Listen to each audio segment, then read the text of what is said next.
आणि आपल्या स्वाद रत्नागिरी या यूट्यूब चॅनलमध्ये सगळ्यांचं मनापासून स्वागत। आजची आपली रेसिपी आहे मसाला खेकडा। तर आजच्या रेसिपीसाठी लागणारे घटक सांगते मी तुम्हाला। हे आहेत खेकडे, हे नदीचे काळे खेकडे आहेत, ते मी घेतले।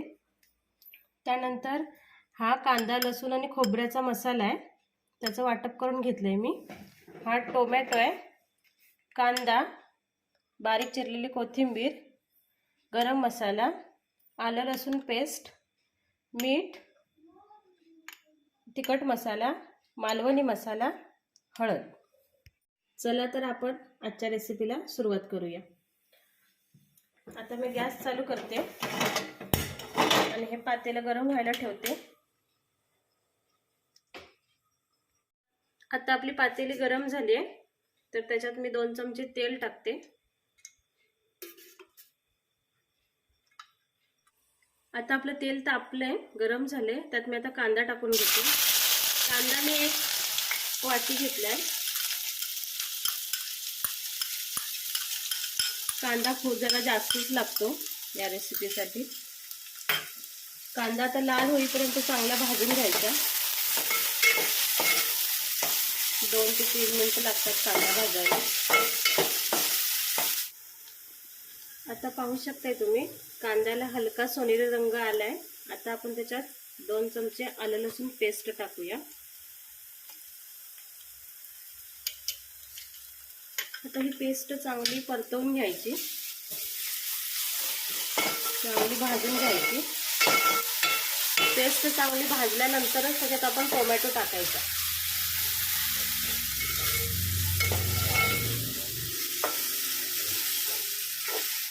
आता आपली पेस्ट चांगली भाजली आहे।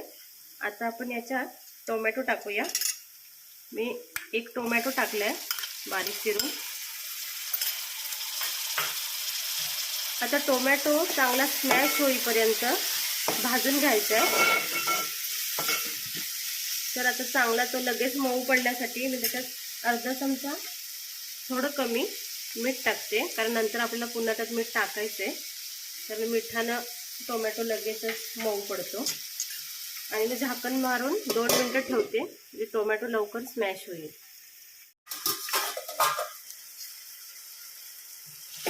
आता तुम्ही पाहू शकताय टोमॅटो मऊ झालाय।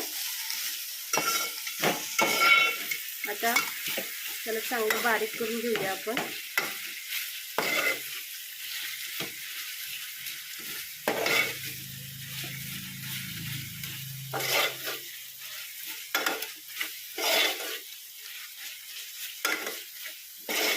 टोमॅटो चांगला बारीक झालाय। आता मी त्यात थोडीशी कोथिंबीर टाकते फोडणीत। कोथिंबीर टाकल्यावर चांगला स्मेल येतो। वरून पण आपल्याला टाकायचे, थोडीशी कोथिंबीर टाकते आता।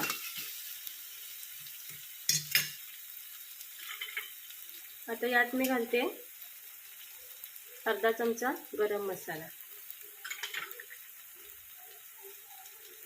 1 चमचा मालवणी मसाला, 1 चमचा घरचं तिखट आणि अर्धा चमचा हळद। आता हे मसाले चांगले तेलात भाजून घ्यायचे। मसाले तेलात भाजायचे, म्हणजे मसाल्याचा सगळा तो स्वाद तेलात उतरतो। लगेच आपण दुसरं काही टाकायचं नाही त्यात। आता मसाले छान भाजले आहेत आपले तेलात। आता मी हे खेकडे टाकून घेते त्याच्यात। खेकडे टाकून झाल्यानंतर हे परतवून घ्यायचं।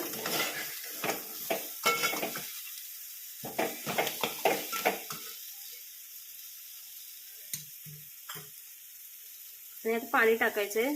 तुम्हाला किती पातळ हवंय किंवा किती घट्ट हवंय यानुसार पाणी टाकायचं।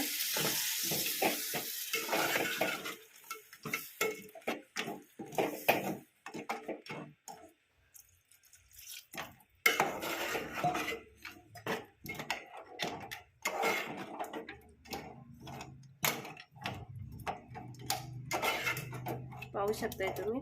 आता याला चांगलं 15 ते 20 मिनिटं शिजवू द्यायचं, म्हणजे त्या खेकड्यांमध्ये सगळे मसाले उतरतात. खेकड्याचा स्वाद त्या मसाल्यात उतरतो आणि छान अशी ही रेसिपी तयार होते. तर आपण हे 15 ते 20 मिनिटं शिजू द्यायचे. आता आपला मसाला खेकडा तयार झालाय. तर मी आता हे सर्विंग प्लेटमध्ये काढून घेते.